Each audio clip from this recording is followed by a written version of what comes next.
Yep, excited to be a part of this regional and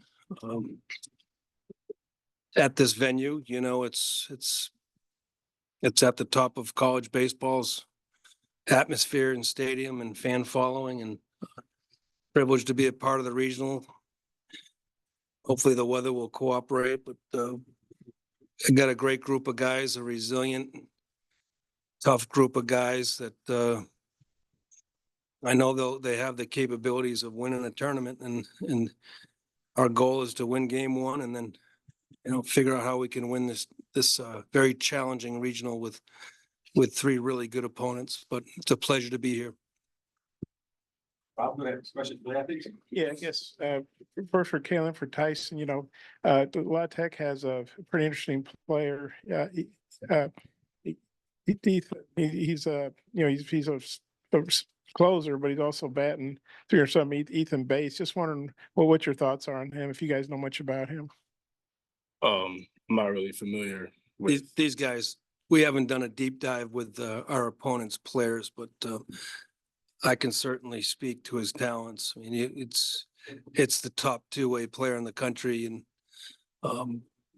you know, 15 homers, it's 350, 17 saves. They've gotten their money's worth out of that guy, right? So you don't see that very often in college baseball these days, but he's super talented, and he's lights out at the end of the game for him as well. And then for both you, I guess I know it was disappointing last year. Probably felt like you were right on the bubble and deserved to go and didn't get in. This year, what was it like having to wait? Because y'all had a good year, but you know, maybe some projections had you in, some didn't. What for the players? What was it like? And that when you saw your name come up, what was that feeling like? I mean, the whole year, you know, Coach Hughes, he did a great job of, you know, scheduling our schedule the way he did. You know, it was really tough for us and to get our RPI up. So I mean, just because of that, we thought that alone would help us in the postseason. So, but when we heard our names called, it was exciting, especially for a lot of us, because I mean, for pretty much most of the team, it's our first regional. So I mean, we were just all happy for each other, and we're just ready to, you know, play more baseball. Yeah, just adding on to that. I mean, we knew coming in the year that this team had regional expectations. I mean, like you said, the way we scheduled, we're eager and excited to play that tough schedule. But I think it did a great job of setting us up to be in this spot and be in this situation. And, you know, seeing our name called, it was an amazing feeling. But job's definitely not finished. Just excited and eager to get out here and show what we can do this weekend. So I know Coach just said y'all haven't done a super deep dive on Louisiana Tech, but I'm just curious. They got pretty good offensive numbers. Just as a pitching staff, kind of what's the excitement level going up against a team that has, you know, such good offensive numbers? I mean, it's always exciting when the competition's good. I think that's where we thrive when we face guys that are really good with the bat. It just forces us to tighten up as a staff and, you know, execute pitches and know our defense is behind us. So. Guys, you're good to go. Appreciate it.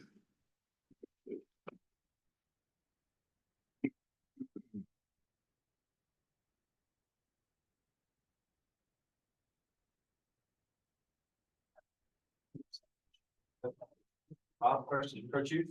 I was reading a story. I can't remember. I think it might have been the KC Star or Wichita or one of those papers, but that like last year when you guys didn't get in and felt like you should have, you immediately or very quickly called Tennessee and Clemson, maybe some other teams to schedule. Is that, if I got that right? And if so, kind of how'd that happen?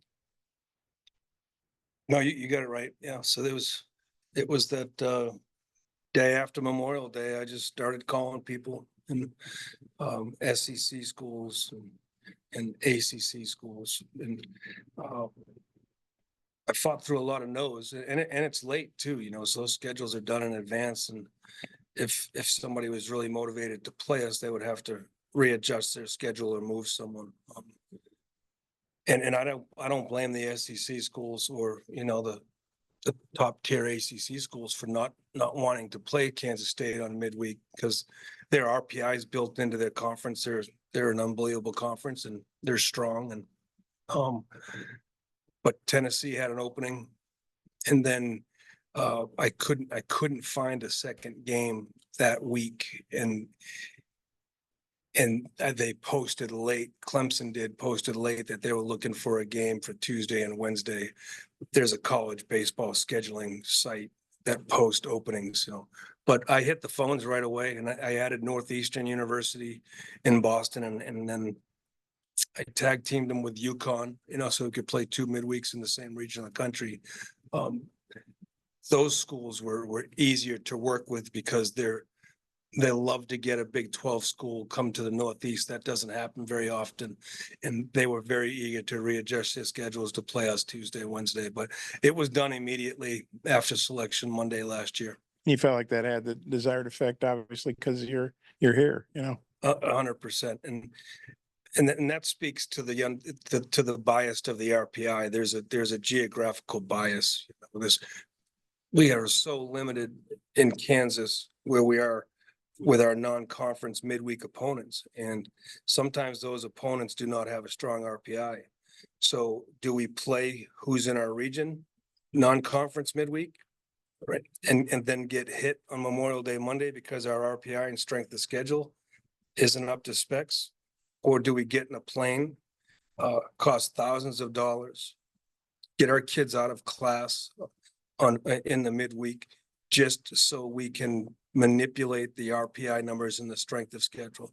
And that's what we chose to do. And until the system changes, we'll continue to schedule that way. This is just K-State's just, I think, the 5th regional appearance, which honestly kind of surprised me. And I know it's the first one since 2013 when they knocked Arkansas out in Manhattan. Just how big a deal is this for your program?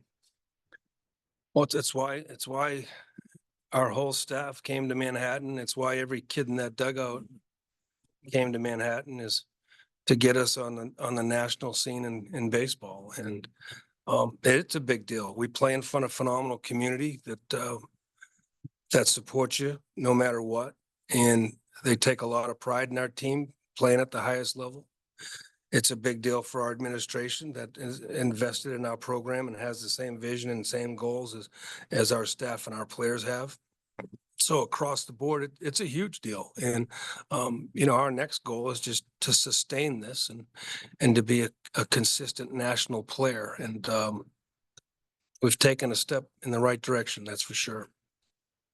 Coach, have you announced your starting pitcher for tomorrow? Yep. Owen Borma. And what kind of season has he had? How important has he been to y'all's success this year? He's the rock of our staff. He's our go-to guy and the guy we want pitching big games for us. Great story. He's a Division III transfer. He came to our program last year and had a seamless transition from Division III baseball to Power 5 baseball. No moments too big for him. He's crafty is kind of an insulting word, I would think, because he has really good stuff. But he's a big lefty with a deceptive delivery. He throws a ton of strikes, and like I says, he's the ultimate competitor. This may be a little bit of a random question, but I know you don't have any Arkansas natives on your roster this year, but you've had several in recent years, Jordan Wicks and guys like that. Just how important is the state of Arkansas maybe to your recruiting efforts, and how valuable have those guys been over the years? Yeah, Casey Ford, Jordan Wicks, Blake Adams, Connor McCullough. These are all kids from Arkansas, and Arkansas is just a great baseball state. And with college baseball recruiting, no one's really pigeonholed to a region, and we kind of recruit to our network, but it's all over the place now, especially with the portal. But you do have to have an inside out recruiting mentality. It has to start in your state. It has to start in your region. So it's always important, to come in this region of the country, which is close to us, and play well. But yeah, the state of Arkansas is year after year turns out really, really good baseball players. Good, appreciate your time. Yeah, thank you guys.